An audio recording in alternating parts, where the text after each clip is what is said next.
happened in the life of Naaman, but Naaman did not sustain the flexibility to embrace God's formula.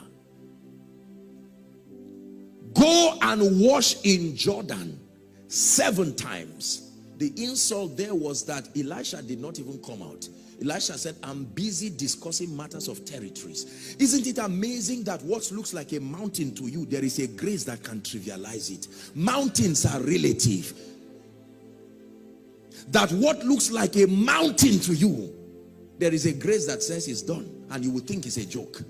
The territory was designed to honor that grace. Follow me carefully, please. Go and wash in Jordan 7 times, and thy flesh shall become again unto thee, and thou shalt be clean. We're reading to verse 14, 3 more verses. But Naaman was angry. Look up, please. Are you seeing the danger of tradition, the danger of lack of discernment?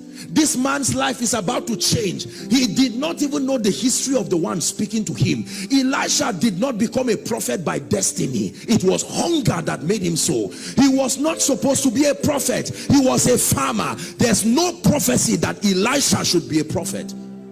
The prophet should come out from among the sons of the prophet, but their familiarity and their dishonor closed that door. And there was a farmer who said, I know you are a temperous man, but I will follow you all the way, until he received a double portion. Now it is that man that talks to him. Listen, many times it's wise and it's good to go through the antecedents and the history of certain people and their sacrifices and their graces to help you appreciate what they say when they say it. If you do not understand where they are coming from, you may think they are bragging or it is pride. Pastor Nathaniel can lift up his trumpet and say, as soon as I blow it, I want you to know doors will be open. And until you understand the history of how this came about, that's why many times God will give us both the Old and the New Testament. He says, go through the archive of my dealings with men, so that when I tell you I will bless you, you will not insult me by doubting me.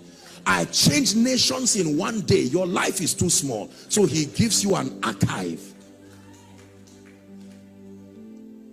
Are we blessed? Now this is the same Elisha who is speaking to Naaman. And Naaman comes as a local champion with his little achievement, and he's angry and said, behold, I thought he would surely come out to me and stand and call on the name of the Lord his God and strike his hand over the place, because he's used to seeing it that way. Someone must have done it this way for him to know that every time you want to heal, you call upon the name of the Lord. Remember, the prophets of Baal did something like this.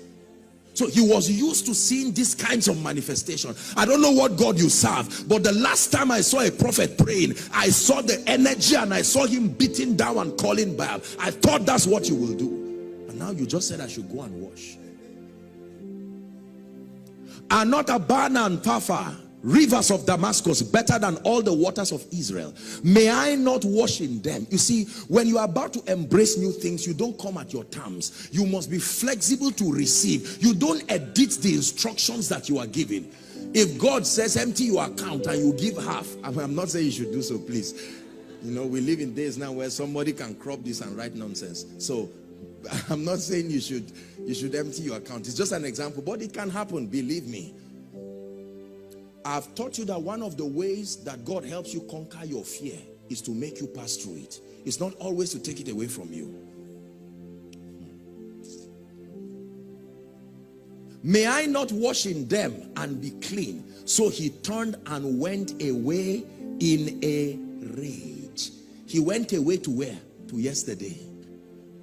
If this is what it takes to have a new thing, I'd rather keep my pride and go back to my yesterday. Now, look at this. This is a very instructive. We took all that labor to read to show you that it is possible for men to desire their yesterday. Going into tomorrow will sting your ego. It will treat you as if it did not see that you were a celebrity. Tomorrow has no regard for the achievements of yesterday. It has its rules, and you must sustain the flexibility to open up your heart. I've shared here, I think, about the prayer that I received one time we went to Ekiti.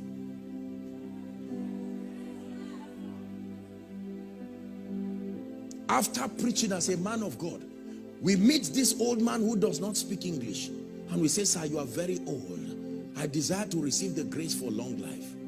And I thought you say, oh, great man of God. He said, kneel down, all of you.